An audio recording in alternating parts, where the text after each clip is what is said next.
Call me crazy, but I think that Chicago might just be my favorite city to visit, like in the world. Hi, I'm Jamie, and I'm sharing the slow travel lifestyle, helping you to find hidden gems around North America and the world. And I won't hesitate to give you my honest opinion. This summer, we parked ourselves in Chicago for about 6 weeks, and my opinion is I love Chicago. You are going to be amazed. So start planning your trip for this summer with this video on 11 reasons why you should visit Chicago and why I think it's the #1 city to visit in North America and probably top 5 in the world. Also, if you're interested in digital nomad living but not traveling around North America in an RV, stick around until the end and I'll tell you what we do. I think you'll find it intriguing. Number 11 is the views. You know the travel king, Rick Steves. He always has the best tip. He says, go to the top. Go someplace high up so that you can really see the place that you've always wanted to visit. He says, go to a mountaintop, a rooftop, or in the case of Chicago, a skyscraper. This is such a great tip for getting the lay of the land. And so I recommend that you do this at the beginning of your trip so you can kind of see all of the places that you want to go. You're high up, you get a bird's eye view. Like any large city, Chicago is loaded with options. So what makes it different? Right? Like you can see skyscrapers from any city. Well, Chicago is different because of Lake Michigan. When you go up top to a skyscraper, you can see the lake, you can see the Chicago River, you can see some of the first skyscrapers. You know, Chicago is known for being the birthplace of the skyscraper. You really get just this magical view in Chicago. Of course, the two most famous towers and the ones that will let you see the furthest are Willis Tower and the Hancock Building. These both have soar to dizzying heights, look down through glass box spectacle features. I much prefer a rooftop terrace, and Chicago has plenty of them, with great food, excellent drinks, and unparalleled views that you can't get anywhere else in the world. The LH rooftop on the London House Hotel will put you right in the sky, nose to nose with some of Chicago's most famous skyscrapers and the Chicago River. I mean, just look at that. It is beautiful. This is the birthplace of the skyscraper, and you are right there among them on the LH rooftop. Or head up north to Lincoln Park and see the lake and the park, and then the city from the backside, a totally different view of those skyscrapers. You'll get it from Jay Parker's in the Lincoln Hotel. There are plenty of others. Let me know in the comments, what are your favorite rooftop bars in Chicago? Number 10 is the history. We really love to deep dive the history of any place that we're visiting, and I'll bet you do too. That's one of the reasons that we travel, right? Is to discover the local history tidbits of any place that we go. Well, Chicago has a fascinating history. If you like great stories from history, come to Chicago and take one of the many different historical tours. You can do walking tours, biking tours. Of course, there's boat tours down the Chicago River. There's all kinds of great historical tour options in Chicago. We tried Bobby's bike hike and loved them. They have so many different options. You can tour all around the city on a bike. You can combine that with a food tour or a brewery tour. And I think that touring around a city on a bicycle is such a great way to see that city. You're whizzing by, so you're going faster than you could if you were walking, but you're not enclosed like if you were in a car. And Bobby's bike hike had some amazing tour options. It was so much fun.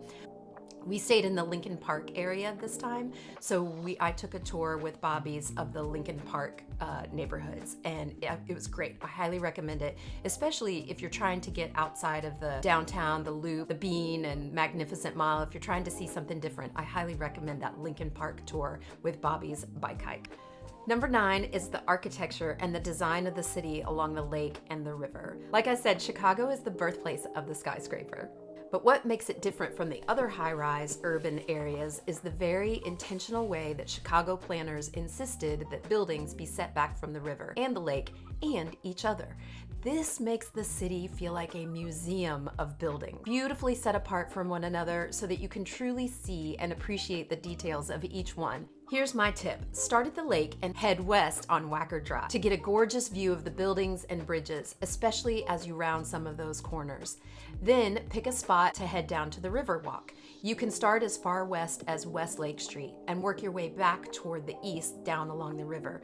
This is a completely different experience. It's so pretty and it's bustling. There are so many places to just sit and watch the water go by. Have a drink and a bite to eat somewhere, all while catching a different view of those beautiful buildings. My favorite tip is to always have a drink or a bite to eat in that famous place.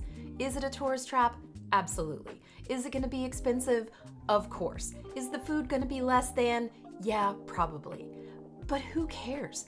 You're in that amazing place that you've always wanted to go, your bucket list dream place. You're on a square in Italy. You're at a castle in France. You're along the Chicago River. Sit down, look where you are. Budget for a spendy drink. Know that the food is going to be bad, so don't order any, or order something that you know that they can't mess up. It's hard to mess up French fries, right? But plan on it, budget for it, know that it's going to be there. And experience it. Let yourself enjoy the beauty of the place that you've always wanted to go. Number 8 is the neighborhoods. Chicago is rightly proud of the fact that it has 77 distinct neighborhoods, all with their own personalities and history. Like Pilsen with the National Museum of Mexican Art, many celebrated restaurants and festivals.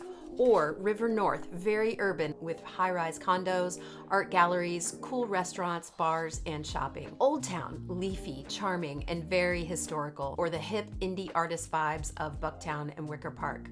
But all cities have neighborhoods. What makes Chicago stand out? I think it's down to the fun, outdoorsy vibe that is prevalent almost everywhere. People are outside all the time. Parks and beaches, cycling or walking to their destinations, enjoying outdoor beer gardens, sidewalk cafes, rooftop terraces, outdoor ball games, and festivals. Chicago is renowned for its festivals. Every season is festival season.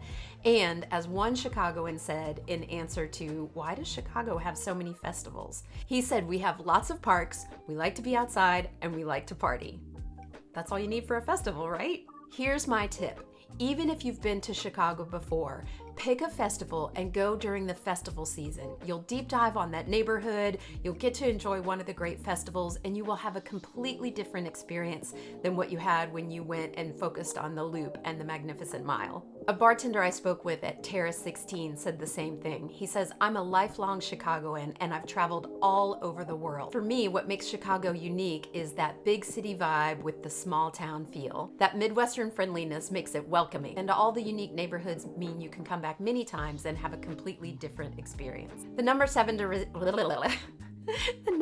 reason to visit Chicago is the sports. Everybody knows that Chicago is a sports town. And what makes Chicago unique is the fact that all of their stadiums and arenas are in the city limits. I'm looking at you, New York and DC. So you can easily get to them with mass transit or Uber or ride your bike, or it's right in the neighborhood. A lot of the stadiums are soaked in history, and the areas are loaded with unique bars and venerable old pubs to prove it.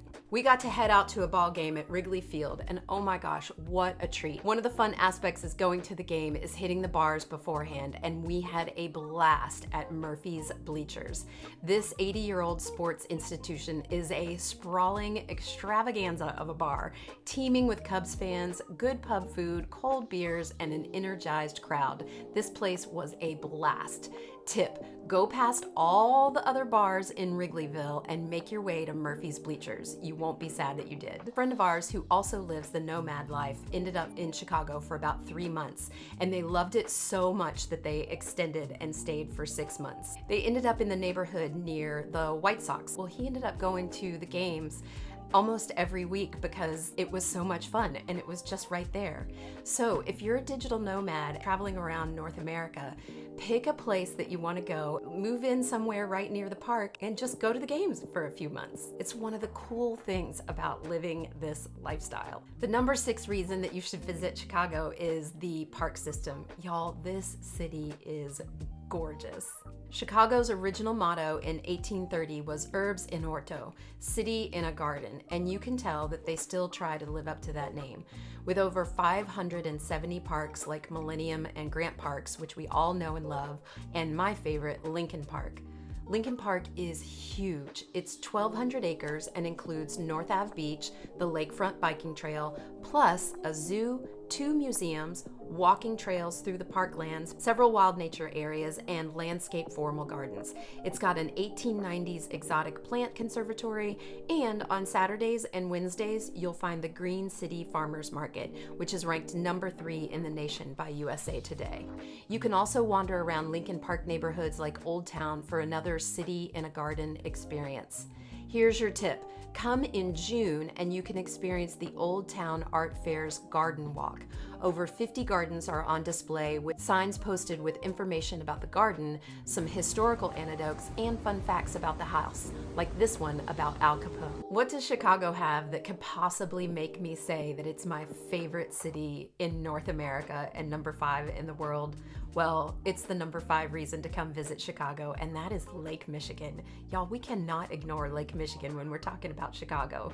This thing is gorgeous. Lake Michigan has more than 24 public beaches in the Chicago area. Ask almost any Chicagoan what their favorite thing about living here is, and they'll say the beaches and summers, right? And it's true. Without this string of almost 30 miles of completely free, fully public access beaches and parks along Lake Michigan, at the feet of the city, Chicago is just another urban area.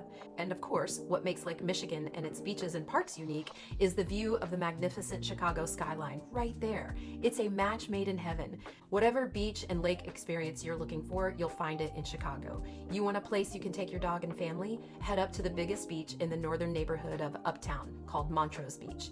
You want the quintessential beach experience with lots of people, lots of sand, sports like volleyball, paddleboard, kayak, boating, and jet ski rentals? It's got a unique ocean liner shaped bathhouse with a rooftop bar called Castaways and other cool beachfront bars right at the feet of the city's skyscrapers. You've got to head to North Ave Beach. It's Chicago's most popular.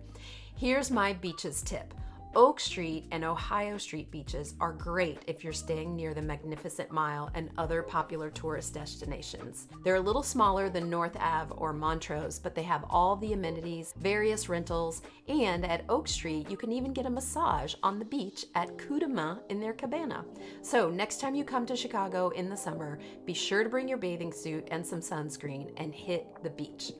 Finally, you can't talk about Lake Michigan without talking about getting out on the water on a boat.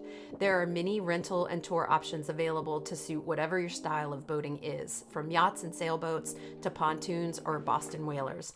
Take a tour around the lake or drop anchor and have a summer party on the boat and go for a swim.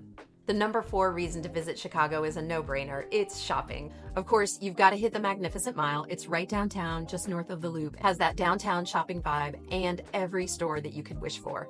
There are 3 vertical shopping centers. The Shops at Northbridge, where you'll find Nordstrom and the Italian food hall Italy, among others. You've got the Water Tower Place with American Girl doll and traditional mall fare like Hollister's. And my favorite, 900 North Michigan Shops, aka the Bloomingdale's Tower. This is luxurious and sumptuous with a 7-floor Bloomies and shops like Gucci, J. Crew, and Kate Spade. And there's also a chef-driven food court created by the famous local restaurant group called Hog Salt. This place is wonderful. Here's your Mag Mile tip. Don't confine yourself to Magnificent Mile on Michigan Avenue. Head around the block from Bloomingdale's and loop Oak Street, Walton Street, and Rush Street for more Gold Coast neighborhood luxury and fun shopping, from Chanel and Reformation to Madewell and Aritzia. Finish off your shopping with a meal at one of the amazing Gold Coast restaurants in the Oak Street, Rush Street, State Street triangle. You can try Hugo's Frog Bar, the Ritzy Maple and Ash, or incredible tacos from Velvet Tacos, or of course, classic deep dish at Luminaldi's. But be sure to get out of the downtown area for other great shopping neighborhoods. Wicker Park and Bucktown have excellent vintage shops, record stores, and independent bookstores. And head up to Lincoln Park and shop the Armitage-Halstead corridors. Here you'll find trendy national brands like Outdoor Voices, Marine Layer, and Jenny Kane, plus cool local boutiques like Art Effect. This place has the coolest gifts, jewelry, and arts. It was one of my favorites. These Chicago neighborhoods offer my favorite kind of shopping experiences. Lots of small local boutiques, cafes, and restaurants in old, charming buildings. Number 3 reason to visit Chicago is bicycling. Okay, that's kind of odd. Hear me out. People often ask, is it easy to get around Chicago without a car? And the answer is a resounding yes. Because of all of the distinct neighborhoods, often you'll find what you want or need within walking distance from whatever neighborhood that you're in. Of course, ride sharing is ubiquitous and easy to get, except maybe after a ball game. That was a little bit tough. But also the L train, while it is a little grubby or grungy, I generally felt safe taking it wherever I needed to go. However, what I love about Chicago and what sets Chicago apart from other big cities is their absolute embrace of bicycling to get around. There are over 800 bike rental stations. You can rent e-bikes or just your regular bike, and there are over 15,000 bikes to rent. You'll see everybody cycling. Of course, if you live in Chicago, you probably have your own bike, but even if you don't, there are so many rentals available. There was never once that I wanted a bike that I couldn't get a bike. So if you want to live like a local, grab a bike and cycle to your next destination. There are over 500 miles of bike lanes in Chicago, with over 150 more miles planned. But what makes Chicago truly unique in this category is the 30-mile lakefront bike and walking trails that run along the beaches of Lake Michigan. Listen, if you don't ride anywhere else in the city, get yourself out to the bike trail that goes along Lake Michigan. You won't regret it.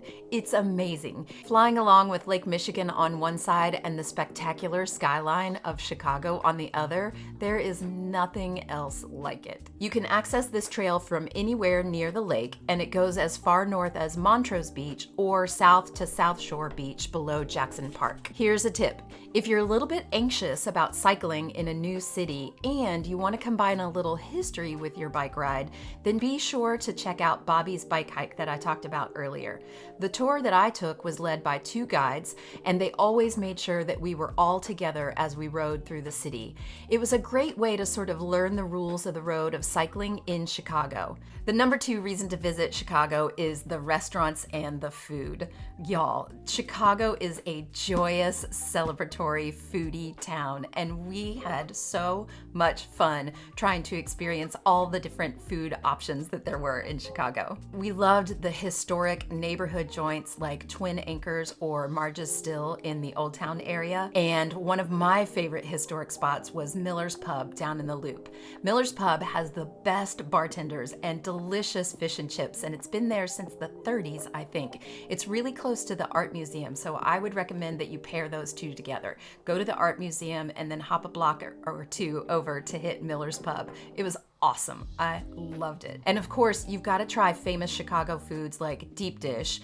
We had ours at Pequod's and I loved it. That crispy melted cheese along the outside of it, oh my God, it's so good. Or a Chicago dog all the way at Wrigley Field. We also tried Michelin bib restaurants like Tortello's in Wicker Park.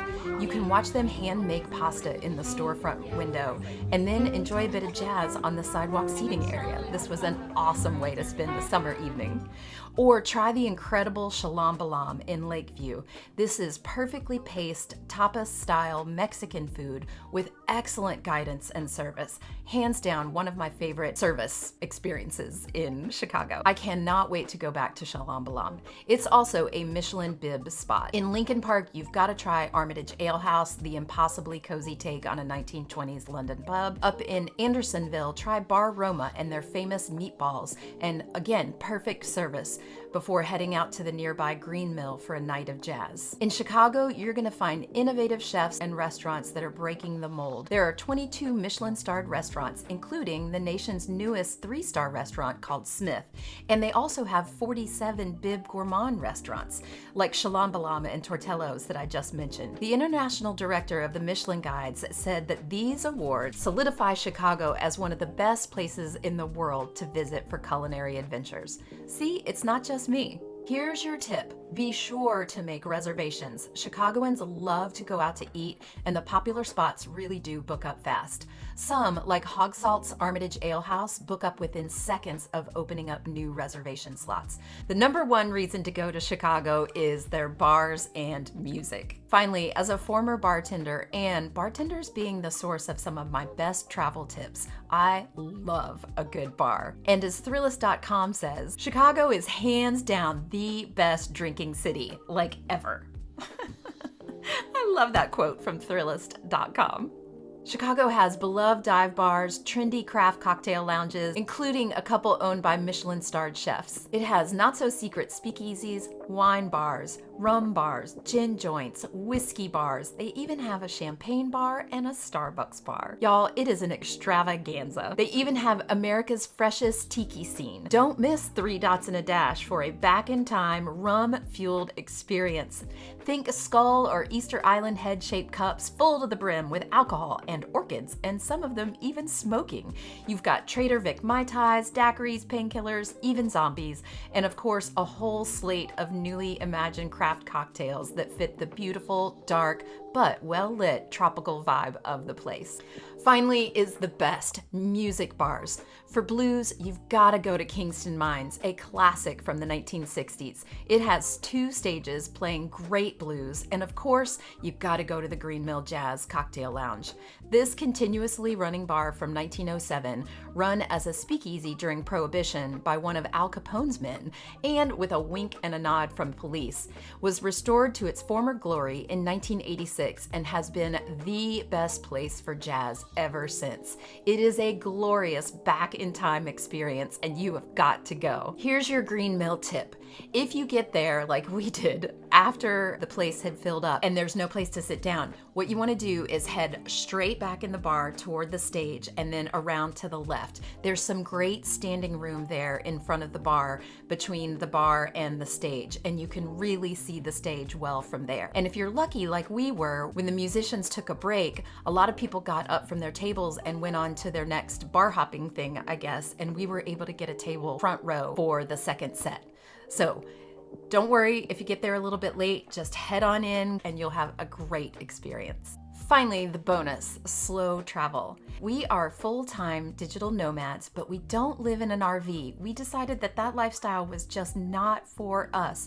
But then we realized that you could live full-time on Airbnb. So that's what we do. We load up our Wagoneer every 4 to 8 weeks and move to a different spot around this great continent. What really makes this cool is we are not limited on where we can go like you are in an RV. So it's not terribly easy to go someplace north and in the winter in an RV because you're gonna freeze.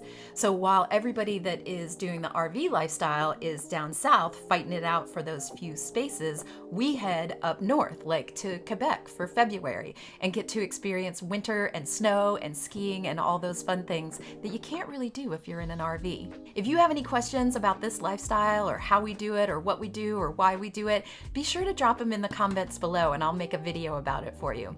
I'm Jamie and I'll see you out there.